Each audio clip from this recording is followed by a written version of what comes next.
And that's when this horrible destroy the man began.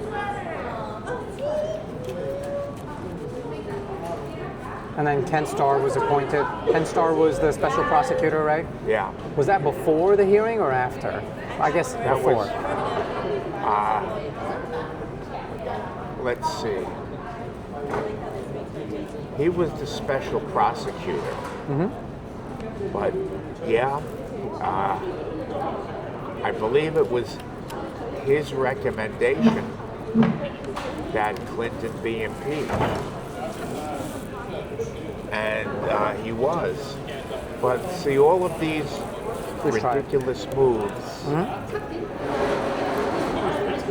when they know that impeachment is only it's only symbolic because they didn't have the votes in the Senate to remove him. But you see, just like the Democrats did twice with Trump, they knew they didn't have the votes in the Senate, but they did it anyway just to embarrass him.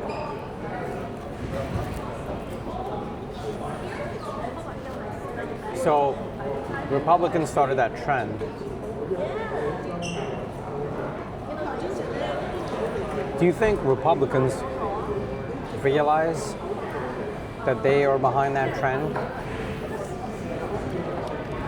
Or do they still feel that that was the right thing to do? Just your observation from a distance. Obviously, you wouldn't know exactly what they're thinking. I think they probably think it was the right thing to do. And that's where I lose politicians, you know. Self-reflection is, I just don't see it in them. But they're not around now, the guys that did that. They're all gone. Right. Politics is a sad thing these days. In all of that, of all people, Donald Trump becomes president, right? The most not the most controversial man, but he was controversial. And then all of a sudden, the same people that were okay with Bill Clinton continuing as president hated him for a recording that was on personal time, not in the Oval Office, about how women would throw themselves at someone like Donald Trump because he's a billionaire. Oh, but that was in the Oval Office. It was not. Clinton. But it was it was a room next to it, though, right? I mean, it was at the White House. Right. Right. But Trump, whatever he said, was in his personal life before he even ran for office. Right. But the same people were able to judge him and say he should never be president, that to this day still would want to see Bill Clinton speak at the DNC. So I think the day everybody starts to say, okay, we're all hypocrites of different levels, let's just first come to terms with that fact. That when we like someone, we are able to ignore certain things. And when we don't like someone, we would do whatever we can to turn them into the Antichrist. First, when we come to that agreement, then we say, all right, so what's really important to us? Is it the ideas? Is it that we have a lot of hate for certain people? Like, what is it? If we could just have that conversation as a society, I think we would start to feel a little bit better and we start to recover from this disease we have. But I don't know if we can ever have that conversation.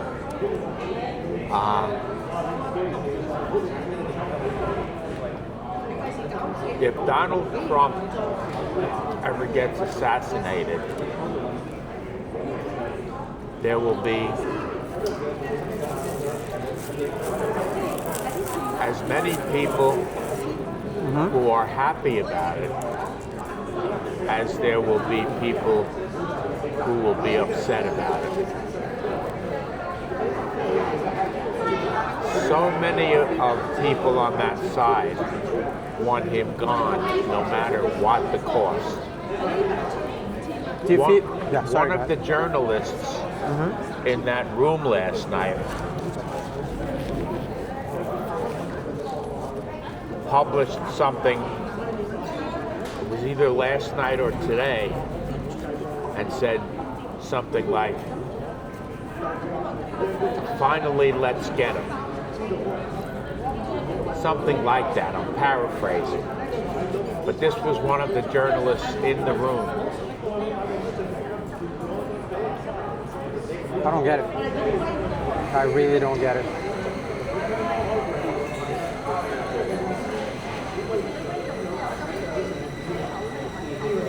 Yeah, see, this has increased from how the Republicans treated Clinton step by step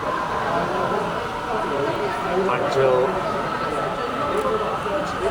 that's almost normalized today, that you can say something like that. It's almost normalized. I mean, it is legal to say it. They have the freedom to say it. However, the level of decency. You know, the funny thing is, when I bring that argument up with my liberal friends, they say, well, Donald Trump is the one that brought the level of decency down. Which, if they were able to take a look at the action rather than the words of people over the last 30 years, they would see that it's really the Democrats. But visually, Donald Trump definitely played a role through debates, bringing down his opponents through words, though. I think that is a very important distinction that people fail to make when judging Donald Trump, that he says things, he doesn't always do things. Could he have gone after Hillary? Yes. Did he? No. He said a lot of nasty things about Hillary, but he respected the fact that she was president's wife, or ex-president's wife. And he said that I was never going to go after her, but I did have to point it out. What she did was wrong. But Democrats would actually do it. And then they say we do it because he does it. No, he doesn't do it. He just says it. He's a salesman. And I think this, maybe I'm beginning to understand that a salesman entering the circle of lawyers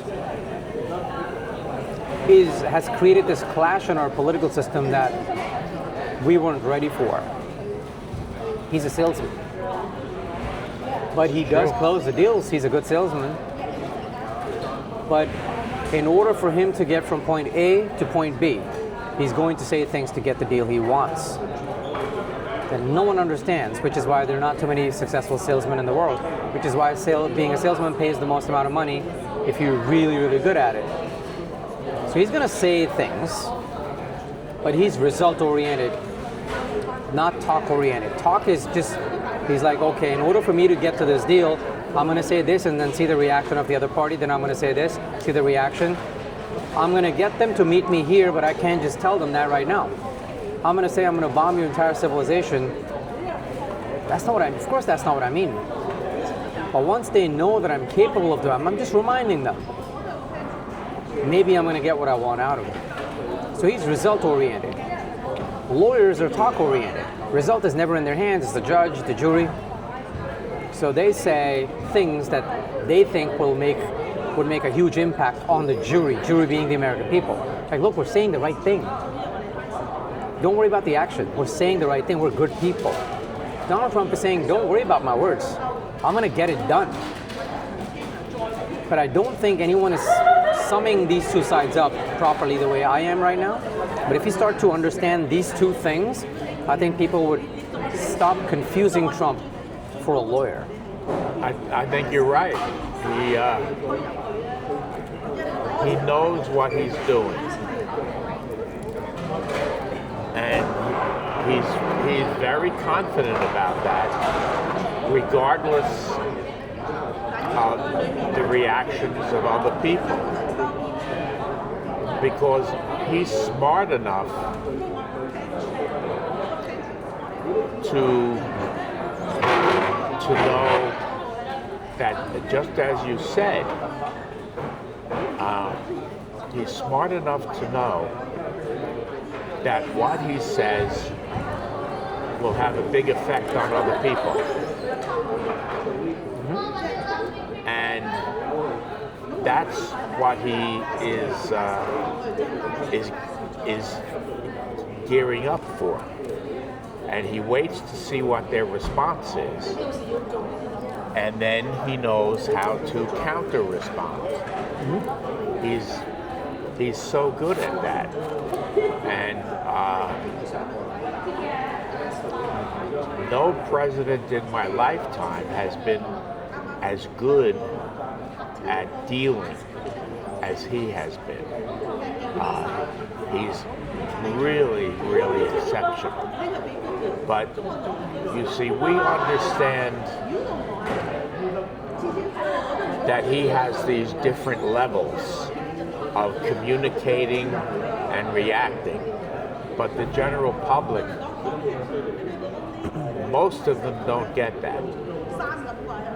Do you think if 40 years from now, there are two more presidents that come from similar background to Trump, that people will start to understand that, okay, when we get a salesman as president, we got to focus on different things, not the speech, but the action.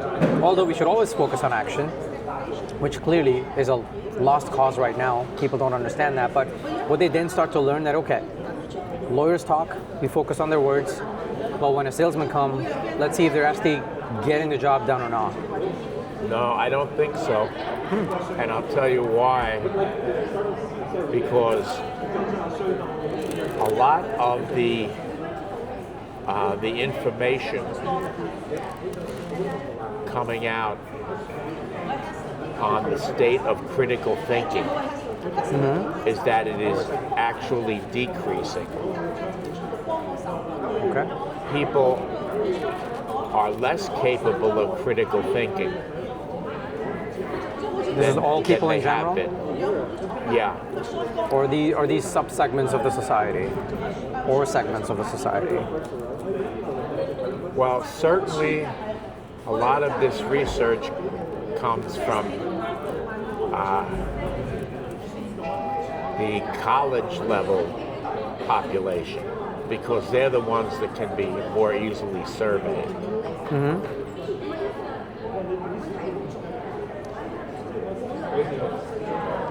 But I think it holds true for the general population. So no, I don't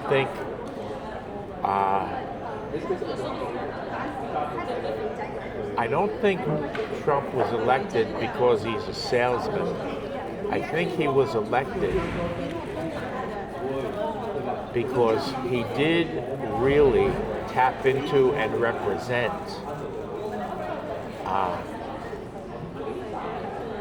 a lot of the anger that exists with people on the right over years of governmental abuse. 8 years of Obama, people had it. And Trump was elected as a reaction to Obama. That's what really made Trump. And then the Democrats were so able to tarnish Trump in his first term that Biden was able to squeeze in. But people regretted it because I think people came to see that Biden was a liar, that Biden did a lot of things that even liberal people disagreed with. For example? And that's why people were very willing to go back to Trump. because they said, no, what we thought we were getting is somebody who was going to be more middle of the road in Biden. Because that's the way he sold himself. It's a very good analysis. That's exactly why I voted for him. And what they got was somebody who was very, very liberal. Much more liberal than I believe the population wanted. So I think people felt betrayed by Biden. That's why I wish he would have been able to stay around for the election, so that it would have been very clear that he was rejected by the people. The whole Harris thing was such a It's convoluted, the whole mistake. Yeah. Well, maybe it was planned, right? Because obviously someone like Barack Obama is a smart man, right? I'm sure he must have analyzed that, okay, it is not looking good for us in terms of our ideology as a party and the ideas we have been pushing, what we have pushed through Biden. If Biden loses and Trump wins, that means that people of the country think the ideas that Trump represented and executed are better ideas than what Biden represented. So maybe it is time to expose him, put him on stage for debate. Whatever meds they were giving him, maybe they didn't that day, or I don't know what exactly happened. So instead of people talking about our ideas, our bad ideas, they start talking about Biden is a bad candidate and we need a better candidate. And in Kamala, we have a woman of color. People are going to start focusing on that instead of our bad ideas and bad policy. And everything is going to work out. Although I do think that Kamala had an opportunity to distance herself from those ideas. But I guess the reason she didn't, and she kept saying, oh, I wouldn't do anything different, is because she actually was not going to do anything different. So then she wasn't trying to set the stage for herself because she wanted to, have two terms if she was going to win. Which is probably why, because if she went against her ideas, that would have meant one term with 2 miserable years after midterms. And even then, she was not going to have any power in the Senate or House. So maybe it was maybe we're not giving her enough credit, but it was a smart decision, well, not smart in terms of winning chances. But it was a very clear indication of what she was going to do. That no, I'm going to continue. Because whatever Biden did were my ideas. Because remember, Biden was a centrist, but his actions weren't. So you're not realizing I was your president for the last 4 years. You just don't know. And I'm going to continue. Well, I believe that it will eventually come out that Biden was drugged for that debate. I really believe that. Because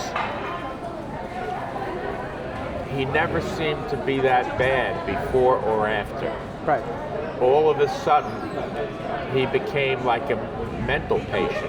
It's almost like they didn't give him something he was supposed to get. Which is his right as a human being. If he needs a medication to be able to function normally, and he does function somewhat normally on it, he should be able to take it without people judging him. But if you expose him and not give him that medication, then yeah, we're talking about a whole different level of controversy. I always feel that everything that Democrats accuse Trump of is something they have either already done themselves and people don't know about it. Like the SPLC situation that just came out. SPLC, right? That's what they're called? Southern Poverty Law Center.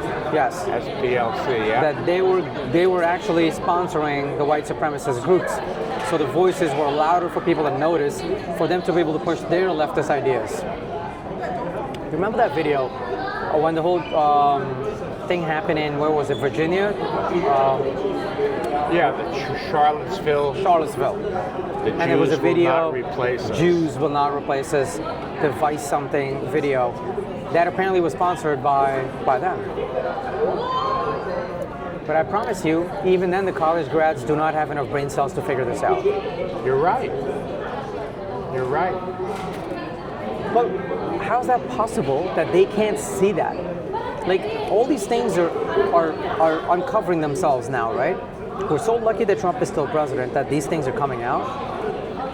But do you think at some point they're going to have this moment of awakening that, holy crap, have I been on the wrong side all this time? No, what they will say is, oh, those naughty boys running the Poverty Law Center, they shouldn't have done that, and just turn the page. Bad boys. Yeah, and they'll just turn the page.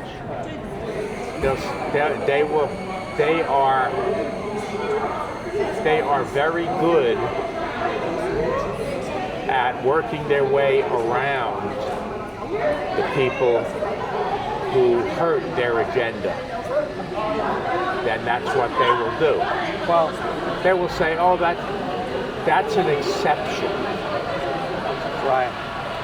What they don't understand is it may be an exception in their mind, but that exception was laying down foundation for a much bigger idea, and I'll get into that now. So that video was used on every single news channel to show people that white supremacy is a disease in our fabric of the society. The same message that has been repeated by Obama a lot of times, Biden in the early part of our conversation, and the same video was then used in terms of bashing Trump when they took his press conference and they edited it when he says there were good people on both sides. And then he says, of course not the white supremacists. He is also referring to that video when he says that. Yeah. That one video set up his entire 4 years, by the way, sponsored by SPLC. Right? So anyone with critical mind would be like, okay, this is not an accident. Because if it weren't an accident, it wouldn't have been pushed this many times. There would be other evidences of similar videos out there that we should be able to get where white supremacists are saying this or repeating these lines. But we don't see it. It's the same one where they're walking at night saying Jews will not replace us. Fascinating, right? This is not an accident. It's certainly not an exception. And if it is an exception, it is a well-planned exception to make it look like this is happening everywhere, not just on that one evening. Well, what they will say is that the Southern Poverty Law Center got indicted because Trump was president and he pulled the strings And they do such of great the work. Justice Department. Oh yeah, that's what they will say. They will say, well, what do you expect with Trump as president? I think they are taking people on the left for granted. I'm fairly confident about that line. I know that they're not very smart, but I think they're pushing it too much. They're going to wake up at some point. They may not turn out to be Trump supporters, but I think they're going to wake up. Because all these things coming out, this is too much. Even for someone that's not super smart. Well, it may move some people in the middle, and that is the big group. The people on the left and the right are not going to change. It's the people in the middle that the big fight is about. Yep. So that may be helpful for people in the middle. I think this part, the whole SPLC thing, needs to be talked about a lot.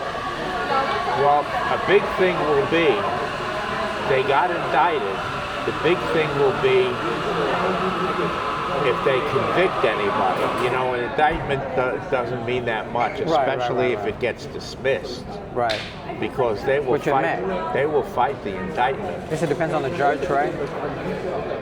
Yeah, well, it depends on, and the grand jury. So hopefully they will be able to convict a couple of people from there.